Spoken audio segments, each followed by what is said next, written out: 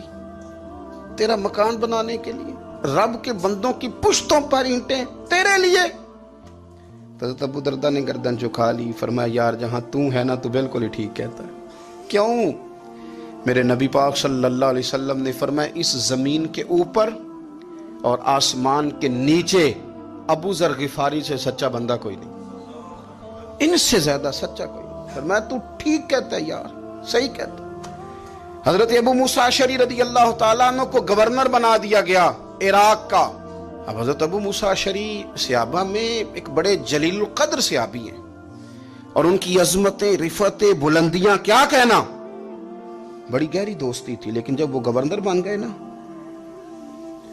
تو آپ نے فرمایا بس بھئی اب تو نے عہدہ لے لیا ہے, یہ بندے کو ٹھیک نہیں رہنے دیتی چیزیں, اب تو عہدے میں چلا گیا ہے.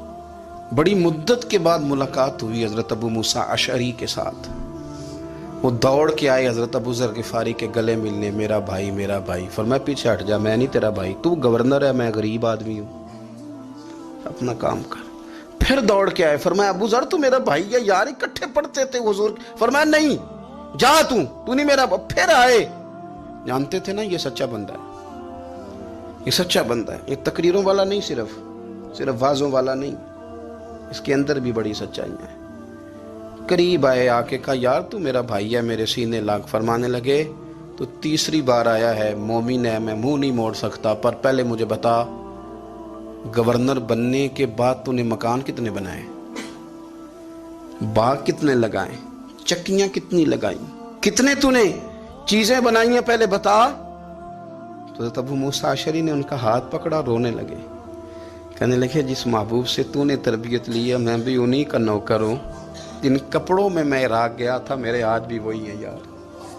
کیا بات کرتا ہے تو, میرے وہی ہیں. مجھے بتا اگر یہ عہدے خدمت کے ہم نہیں لیں گے تو پھر کیا ظالموں کو دیں گے, غیروں کو دیں گے؟ نہ کر, کچھ نہیں بنایا. حضرت سیدنا ابو موسیٰ اشعری رضی اللہ تعالیٰ عنہ روئے, اور جب کہا نا کوئی شے نہیں میرے پاس, تو فرمایا اچھا چل آ جا, پھر سینے لگ جا, تو واقعی میرا بھائی ہے. پھر حضرت ابو ذر غفاری نے محبت فرمائی. وہ درویشی, وہ فقیری, وہ سادگی, وہ نورانیت, وہ دل کے ساتھ اندر. ہمارے تو بہت سارے لوگ ہیں جو کہتے ہو کہاں لے جانا ہے مال, کیا ضرورت ہے مال کی, ہر وقت مال کی مخالفت کرتے ہیں, لیکن دل ان کا کہتا ہے کہ آئے صحیح, کسی طریقے سے پہنچے صحیح. حضور نے فرمایا بعض لوگوں کی زبانیں شہد سے زیادہ میٹھی, دل بھیڑیے سے زیادہ خطرناک. اوپر سے کہہ کچھ رہے ہیں, اندر حالات کچھ اور ہیں. لیکن حضرت ابو ذر غفاری رضی اللہ تعالیٰ عنہ دوری دولت سے, آپ فرماتے کیوں ہیں لوگوں کے پاس مال, کس لیے اتنا مال جمع کیا ہے, کیا ساری غریبی ختم ہو گئی؟